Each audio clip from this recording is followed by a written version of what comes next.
Tom, still a lot to be worked through in terms of the practicalities of how all of this is going to come to fruition.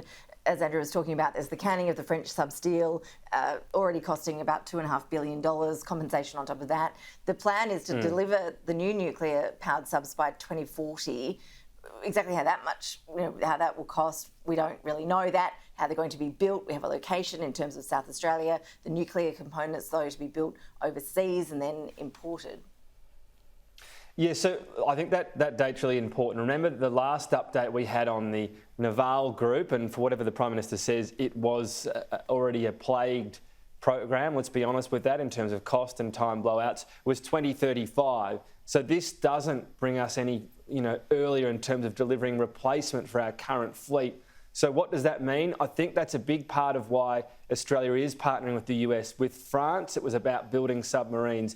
With the US and UK, it's about the nuclear-powered submarines to improve capability, but also the rest of the tie-in. You heard Scott Morrison asked about increased US presence in our region and whether this deal essentially locks that in. He indicated that could well be the case, that there will be more of a US presence here, and also the talk of missiles. If you're talking about deterrent between now and when these submarines actually come online, today this announcement actually bolsters the deterrent for the next 10 or 15 years. And the missiles, of course, if and when that sort of path is taken, well, you're looking at something that actually is a better physical deterrent than submarines. Submarines is more about sort of regional power and tying in with the US, if you like. The other interesting thing I'll point out, Ash, is you heard the PM today say, well, the deterioration in our environment is obvious. We're no longer in this benign environment. That's not new today, but that formal position, if you like, was taken last year in the 2020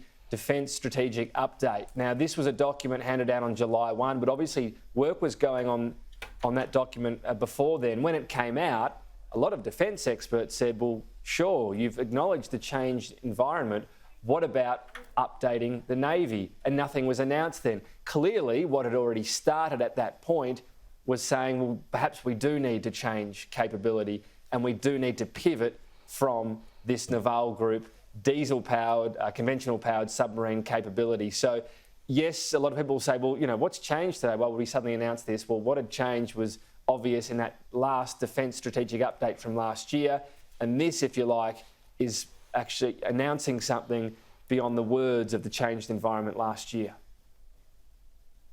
The growing threat from China is at the centre of all of this, Andrew. We know that Australia and the US have been in talks to strengthen military cooperation between our nations. As part of that, it has been expected that US training missions in Australia will increase and also potentially involve American Army troops coming to Australia for rotations, just as US Marines have already been doing in the Northern Territory. Some, though, are worried that we are putting all our eggs in one basket here. We've heard from the former Prime Minister, Paul Keating, for example, suggesting that by tying ourselves so closely to the US, we are essentially choosing the US over China. That's a decision that for years now, our political leaders have been telling Australians isn't a choice that we would have to make.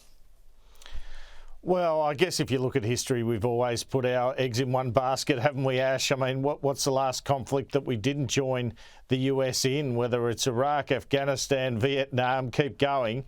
So I don't see, in that sense, too much of a change. I think the interesting thing is that a country like the UK can be hawkish about China, don't have the potential trade impacts that we have from such a stance. So the first question of the PM there was, are you concerned about further sanctions? He says no, but let's see, shall we? That is the risk, of course, with all of this, but a genuine security concern you can see there from Scott Morrison. Yes, he's tied to the US, but let's not forget the politics too here, Ash. Definitely a khaki election might be better than a vaccination-focused election. So, look, colour me cynical, and obviously this is a huge change strategically as well. But there's always political interests at play, and particularly with Scott Morrison. And I think he can see that opportunity here in muscling up to China. He can see some political advantage in that as well.